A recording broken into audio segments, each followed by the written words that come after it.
Vector রাশি সম্পর্কে আমরা জানি, কিন্তু ভেক্টর রাশি সম্পর্কে জানলে তো পরীক্ষায় নাম্বার পাওয়া যাবে না। পরীক্ষায় ভেক্টর রাশিকে প্রকাশ করতে হবে, কিন্তু প্রকাশ কিভাবে করা হয় সেটা তো জানা নেই। প্রিয় শিক্ষার্থী, গোল ফিজিক্স ক্লাসে আমি এজি স্যার আজ 10 মিনিটের মধ্যেই এই ভেক্টর রিপ্রেজেন্টেশন কিভাবে করা যায় সেটা ক্লিয়ার করব। দেখো, ভেক্টর রাশির প্রকাশ, কারণ এখানে প্রকাশ করার জন্য কোনো বড় কোনো জিনিসপত্র লাগবে না। খাতায় কিছু রেখার সাহায্যে কিভাবে ভেক্টর রাশিকে প্রকাশ করা যায় সেটা আমরা এখন দেখব। তাহলে ভেক্টর রাশির প্রকাশ বিষয়টা কি? যে পদ্ধতিতে একটি ভেক্টর রাশিকে তার মান, দিক ও অবস্থান এটা সহ গাণিতিক বা জ্যামিতিকভাবে প্রকাশ করা হয়, তাকেই আমরা মূলত ভেক্টর রাশির প্রকাশ বলছি। তাহলে ভেক্টর রাশি প্রকাশ করতে গেলে দুটি বিষয় অবশ্যই ওই প্রকাশের মধ্যে থাকতে হবে। একটা হচ্ছে মান, মানে ভেক্টর রাশির তো মান থাকে জানি, আর একটা থাকে দিক বা অভিমুখ। তাহলে দুটো বিষয় পরিষ্কারভাবে ওই প্রকাশের মধ্যে উল্লেখ থাকতে হবে। একটা হচ্ছে মান, আর একটা হচ্ছে দিক। এবারে এগুলোকে গাণিতিক বা জ্যামিতিকভাবে প্রকাশ করতে হবে। কিভাবে প্রকাশ করব? দেখ, ধরো কোনো বস্তু, আমি এখানে কোঅর্ডিনেট সিস্টেম তোমরা নিশ্চয়ই জানো, এক্স অক্ষ এটা, ওয়াই অক্ষ কোঅর্ডিনেট সিস্টেমের। তাহলে মূল বিন্দু থেকে যাত্রা শুরু করেছে। মূল বিন্দু সাপোজ ও, ও থেকে যাত্রা শুরু করে এখানে এ তে এসছে। এ, এই দূরত্বটা ও থেকে এ, তো এটা তো আমি বড়ি এঁকে দেখাচ্ছি, তোমরা খাতা কলমে আঁকবে। এটা দেখে দেখাচ্ছি। ধরো কোনো বস্তু এক বিন্দু থেকে যাত্রা শুরু করেছে, 10 মিটার দূরে একটা বিন্দুতে পৌঁছেছে, 10 মিটার। তো সেটাকে আমি যখন প্রকাশ করব, এখানে তো আমি খাতায় এটা রেখার সাহায্যে প্রকাশ করব। এটা তাহলে 1 2 3 4 5,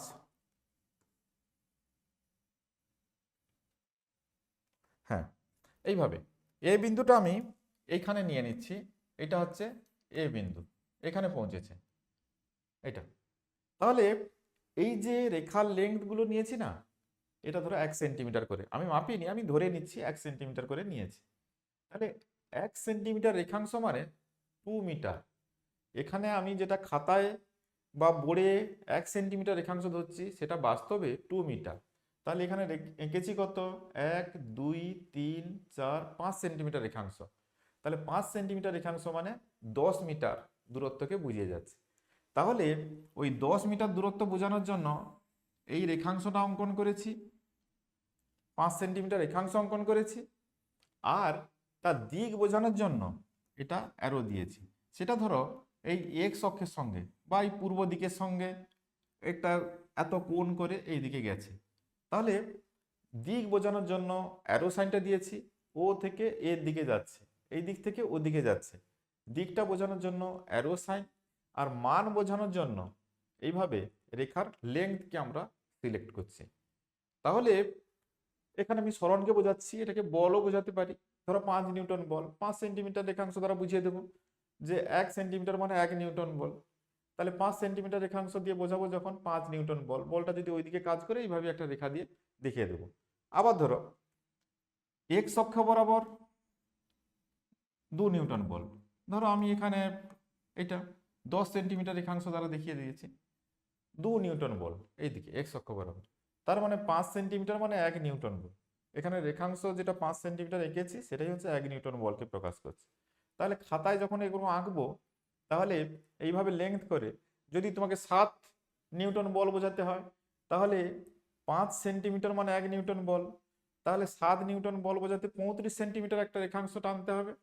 এবং দিক বোঝানোর জন্য বলটা কোন দিকে কাজ করছে তার মাথায় একটা অ্যারো এভাবে লাগিয়ে দিতে হবে। এই হচ্ছে ভেক্টর রাশির প্রকাশ খাতা কলমে।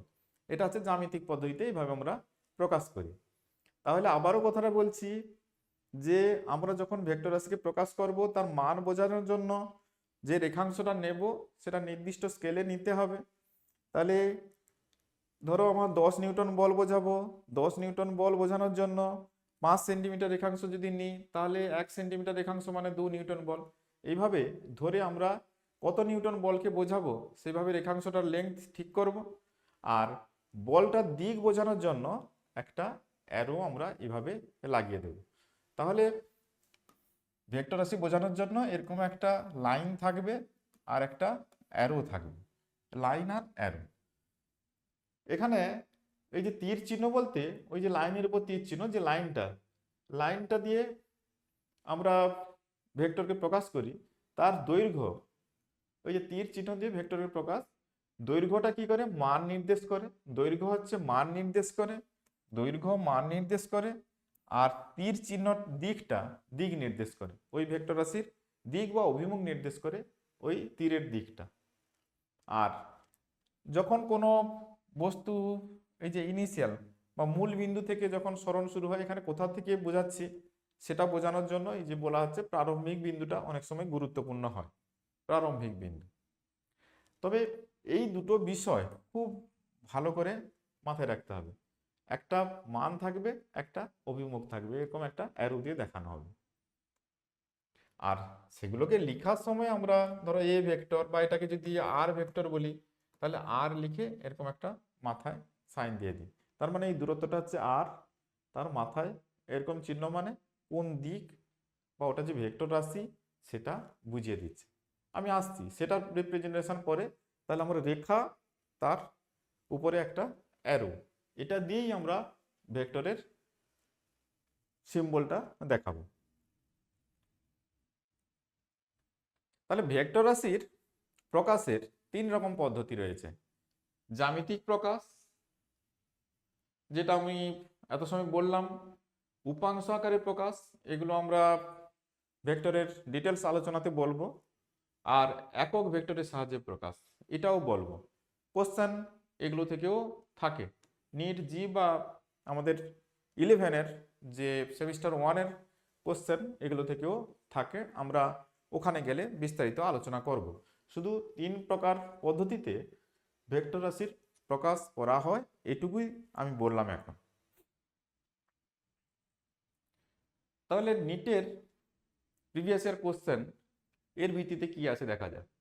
একটি ভেক্টরকে একক ভেক্টরের সাহায্যে প্রকাশ করা হয় কেবল মান দ্বারা, মান ও দিক দ্বারা, দিক দ্বারা কেবল উপাংশ দ্বারা। একটি ভেক্টরকে একক ভেক্টরের সাহায্যে প্রকাশ করা হয়।